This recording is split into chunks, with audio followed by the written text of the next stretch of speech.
and Picard.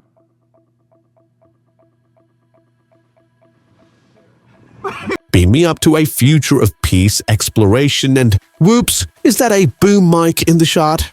Star Trek might paint a rosy picture of humanity reaching for the stars, but even the voyages of the Enterprise aren't immune to the occasional blooper. So Star Trek? Yeah, that franchise just won't die. Even when it's teetering on the edge of forgotten land, it somehow beams itself back to life, leaving old-school Trekkies cheering and hauling a whole new crew of space nerds on board. On top of those epic TV shows, there are also 13 movies. That's right, 13. Paramount kicked things off in 1979 with Star Trek: The Motion Picture, and for years after that, they were basically cranking out a new movie every few years. They even took a big break after the not-so-stellar Star Trek Nemesis in 2002, and what did they do? They rebooted the whole timeline with a crazy time travel twist. Talk about creativity. Now, listen up, because here's the juicy part. Across these 13 films, there are some seriously hilarious mistakes that totally slip by everyone. We're talking everything from continuity flubs to special effects that, well, just weren't that special. Forget about Captain Kirk admitting he messed up directing Star Trek V: The Final Frontier. Although, let's be honest, you knew that one just by watching it. We're going after the blink and you miss it kind of stuff. So, get ready for a wild ride through the funniest gaffes and bloopers the Star Trek movies have to offer. So, Wrath of Khan is this epic Star Trek movie, right? They bring back this supervillain Khan, and everyone freaks, especially Chekhov. But here's the thing, Chekhov wasn't even around when Kirk first met Khan way back in the original series. Now, maybe Chekhov just heard the stories, all the whispers about this super-powered baddie. Except Khan recognizes Chekhov too. Big problem. Turns out the filmmakers accidentally created a plot hole. Hey, it happens even in the best movies, which Wrath of Khan totally is. Seen the new Star Trek movie in 2009? Yet, the one that brought Captain Kirk and his crew back to the big screen? In that film, when Dr. McCoy, played by the awesome Carl Urban, meets hotshot James T. Kirk for the first time, things are a little tense. Turns out, McCoy's fresh off a nasty divorce and feeling pretty beat down. He even throws out a line about being left with nothing but my bones. That's supposed to be how Kirk gets the idea for the nickname Bones, right? Wrong. Here's the real story behind the nickname, which is actually way cooler. Back in the 1800s, doctors, especially surgeons, were often called sawbones because, well, they did a lot of sawing. Think of amputations during the Civil War. The nickname stuck around, and by the time the original Star Trek series hit the airwaves in the 1960s, audiences would have recognized it. Since Westerns were super popular back then, the writers figured everyone would understand the reference. So, McCoy became Bones, not because of a grumpy divorce line, but because of good old-fashioned medical history. Forget Klingons and exploding consoles. The voyage home was a hilarious breath of fresh air for Star Trek. While the jokes had you rolling in the aisles, there were also some hidden gems that only eagle-eyed fans noticed. Remember that scene with Captain Kirk and the brainy marine biologist Gillian? There's a candle on the table right in the center of all the action. But here's the funny thing, that candle couldn't seem to make up its mind how tall it wanted to be. In one shot, it was practically burning down to the holder. The next, it was like a brand new birthday candle. Seems like candles and movie continuity don't exactly see eye to eye. Buckle up for a blooper from Star Trek: The Motion Picture. Remember that epic scene where Kirk reunites with Spock and McCoy? Look closely at their arms. Spock's sporting a bright orange armband, and McCoy's got a cool blue one.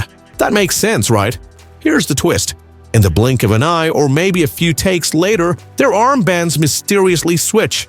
Was it a playful prank by the actors Leonard Nimoy and DeForest Kelley?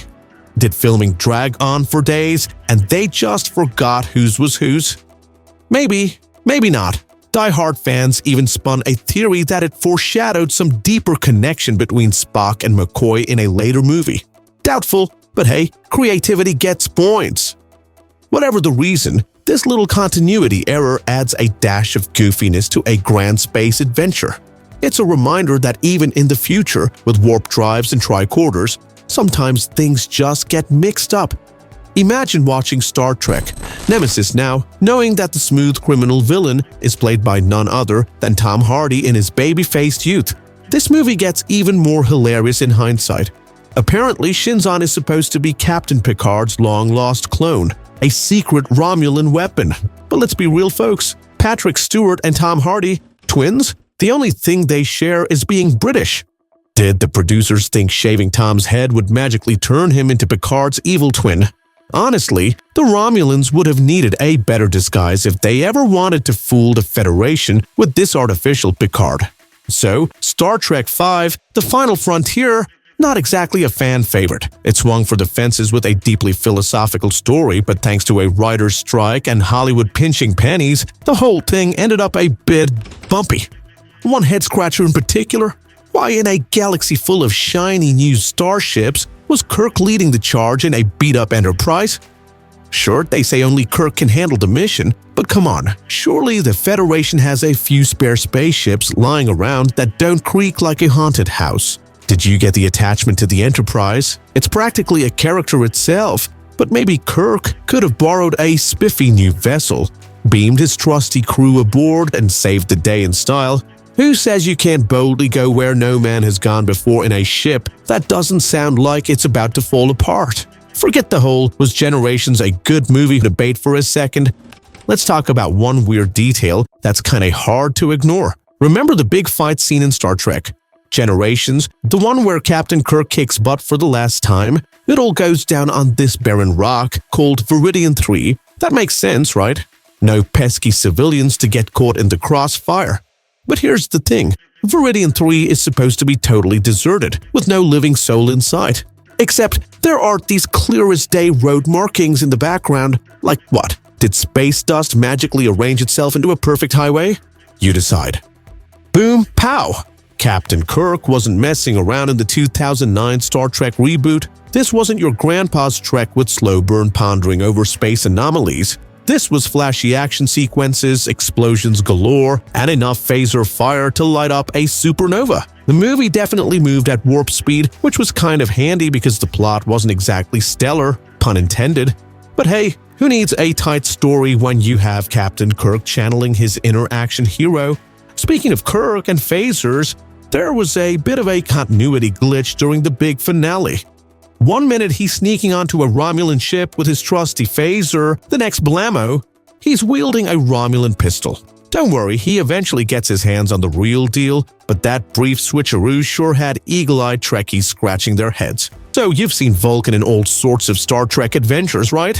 But there's one big difference in the very first movie, the motion picture. Vulcan gets a total makeover. Everything looks cool and dramatic except for one thing, a whopper of a mistake. See, in that movie version, Vulcan has a moon hanging out in the sky. Big problem. According to Spock himself in the original series, his home planet is moonless. Oops. Luckily, they caught this goof and fixed it for the DVD release. If you enjoyed finding our list of movie bloopers, click on like and subscribe to our channel for more latest updates.